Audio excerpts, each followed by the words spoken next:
Hey, welcome to Muddy Rutz. I had to increase the length of the bump stops for my spare tire because I bought some wheels that have a different offset. This is the old one, and then this is the ones I got on Amazon. You can see they're built just a little bit different. That deal that you stick in the hole right there is a little different than this one. And I found it kind of hard to get this to go in to this hole right here. So I found that when I went to install this, I had to push this deal out with a drift pin. So I put the drift pin in, but I used this end instead of the fatter end. And I ended up pushing the whole thing right out. Then I got to thinking maybe this thing is a little weak and maybe I should put it on differently. Anyways, this could be really considered overkill, but I was gonna put a Rivnut in here and then bolt it to the door. Now, like I say, that could be considered overkill, but maybe I'll do it. Let's see what happens. I'm just keeping my spare up on this bench because I don't want to have to lift it all the way up again to put it back on. This one and this one I did cut down. I cut one ring off of it to make it short enough to fit. I kind of guessed at the size when the tire was on, but I did get one in. See, that's pretty loose. Probably okay because the tire will be squishing on it, but if you're going off road, bumping this around, I don't know. So that's why I'm thinking about putting the Rivnut in. So the bump stop kit that I got included 4 of these, and I already cut down the 2 that I needed for here after I guesstimated the length I needed. So I drug out my Rivnut kit, found a Rivnut, and a bolt actually came from the old diff cover bolt that fits on there, and I got a couple of washers to put inside. And aside from just being considered overkill, this Rivnut here is just a little loose, maybe not as tight of a fit as I would like it to be, but I think once I squeeze it, it'll hold in there real good, at least good enough to hold a bump stop on. So I'm gonna give it a try. I got my Rivnut tool all set up. If this doesn't work and I have to fall back to putting them in the way they're designed to be put in, I'm gonna have a big pain in the butt because I'll have to drill out this Rivnut. So let's hopefully I can get this thing in.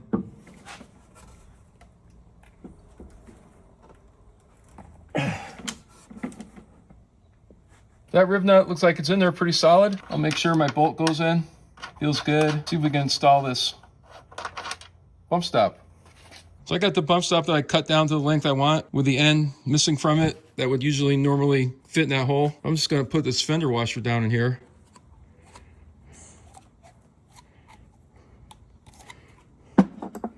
Hopefully that fits down there without too much trouble. Might have to go for a different washer if it doesn't. It's kind of a big fender washer. Okay, looks like I fit that in there pretty good. I think it's flat down on the bottom. Go ahead and put the bolt on the socket. Get that lined up ahead of time like that. See how that does. If I keep dropping that bolt, then I got a little trick. Okay, let's give a shot at installing this. I'm gonna put just a dab of thread locker on here. A little blue.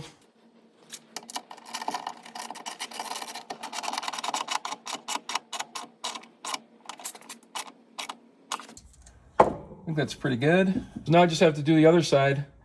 And if this isn't the right length that I guesstimated, then I can either use my other ones, which are longer, or I can just cut more off of this, whatever it decides. But I'm gonna get the other one installed and then we'll see if it's the right length, put the spare tire back on. That came off so easy that maybe I'm making a good decision to Rivnut these on. Now we just got to get rid of this end here. Okay, now I got a bolt hole in here instead of that plug. Okay, I got my next Rivnut all set up. Let's get this installed.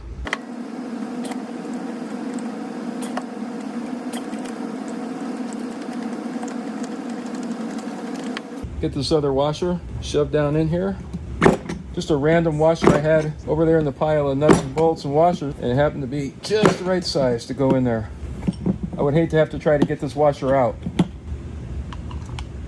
Go get this installed. Just hit that with a little blue thread locker.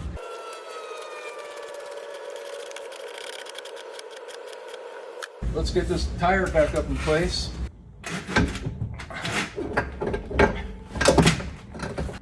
Oh, partway there.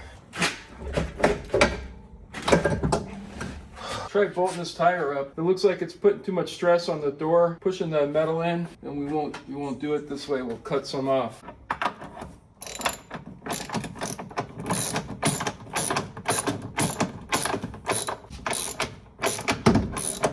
I got the tire all bolted on. I don't know if you can see that, but I think we're squished down a little too much. I'm going to cut a little bit off of these.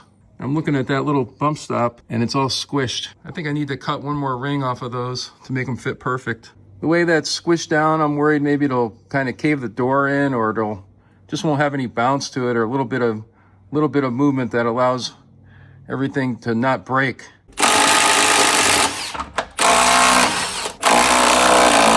I'm thinking maybe I can reach in there and cut those down without taking the tire all the way off, and I'm just gonna put this on here for safety's sake. So I reach in and cut off another ring. I have to do it on the other side now. Okay, that's both sides. Get this bad boy tightened back up.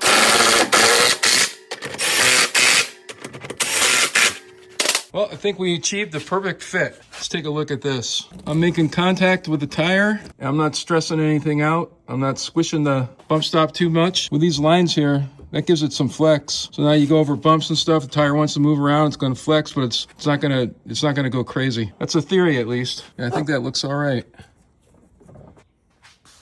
Let's see if the bump stops are doing their job. Well, not a heck of a lot of shaking on that tire. Let's check it out from this angle. I think they're working. So that's probably a lot more in depth than you ever thought anybody would go in on these bump stops. And if I'm using the wrong terminology, leave me a comment. I'm calling it a bump stop. I'm in the middle of doing a lot of work to this Jeep Wrangler EcoDiesel. I'm calling it a Rubicon killer transformation. These bump stops aren't really part of that whole transformation, but you find things out along the way when you start building up a vehicle. There's always going to be some extra stuff you have to do, and this is pretty minor. So the actual real reason the Jeep is in the garage today is to get some new ball joints.